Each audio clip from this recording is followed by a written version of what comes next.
How's it going, everyone? Want to give you another update on some news that came out a couple weeks ago that we discussed on loan level price adjustments. It's been a huge topic in the media. What's happening with it? Yeah, so the loan level price adjustments, or LLPAs, were recently, are now taking. They were recently announced, but now they're enact with investors, right? Where we talked about before, and some of the main ones that I think are gaining a lot of traction right now are people really feel like those with higher credit scores who are better qualified are having to pay and make up a difference for those who might be underqualified or with lower credit scores. So I can relate, and I do understand, right, why people are a little bit frustrated by this. But essentially, loan level price adjustments were adjusted down, or terms are more favorable for those with lower credit scores and lower down payments.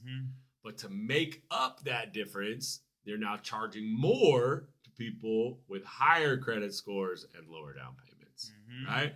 So again, I get why that can be frustrating. It's a bit of, let's call it, I don't know, mortgage tax, so to speak, right? Where traditionally we've always been in this situation where lower the risk, lower the price. Yep. And right now, that's not necessarily the case. And so there is kind of a big push or cry to, hey, like, let's not, that's fine if we want to help out those that are a little bit underserved or underqualified, but let's not, essentially take it from people that are well qualified, right? And so that premise in itself, I do agree with. I know another thing we're paying a lot of attention to continue to be inflation. There was new data out this week on shelter costs. What happened? Yeah, so I was diving into the data a little bit more from the Consumer Pricing Index. And one of the main components of that report is the core reading, which strips out food and energy. And 43% of that core reading is actually shelter cost. And why that shelter is such an interesting data point is that it is a lagging indicator. So the way that they calculate it, they almost calculate on like a year-long calculation. Rolling average. And what they're reporting is at 8.2% year over year when actual real-time data is at 2.6%.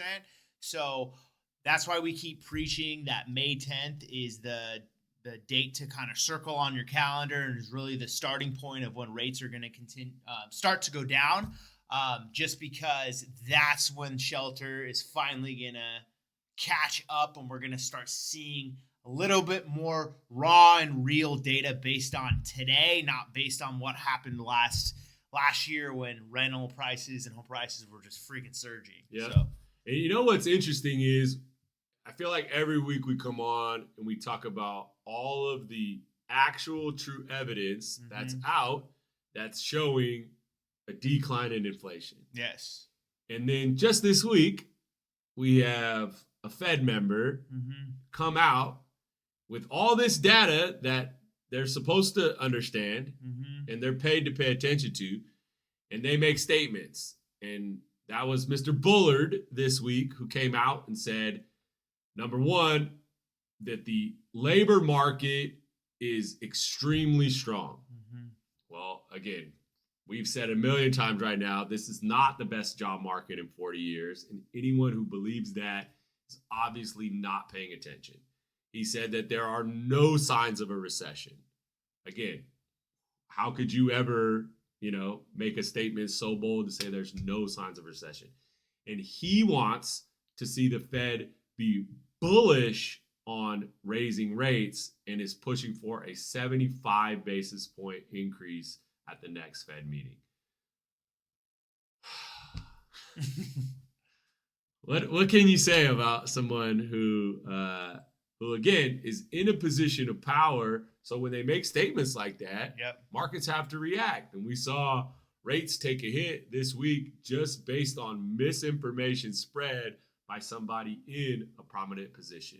And if you've ever tried to drive your car, if you're trying to drive forward while looking in the rearview mirror, I don't recommend it.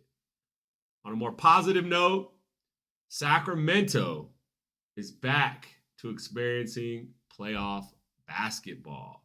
For the first time since 2006, our Sacramento Kings are in the playoffs and they are representing well. I was at the first two games, game 1 and game 2.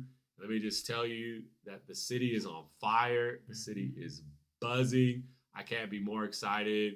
I feel like everywhere you turn, everywhere you go right now, you're seeing King stuff. Man, I don't know. What do you got to say about the Kings? It's crazy. I mean, my wife and I will go to the grocery store and starting to see more like purple hair. I feel like people are even dyeing their hair purple in support. So it's crazy. Yeah. So let's keep it up. Let's rally around. And most importantly, let's continue to light that beam.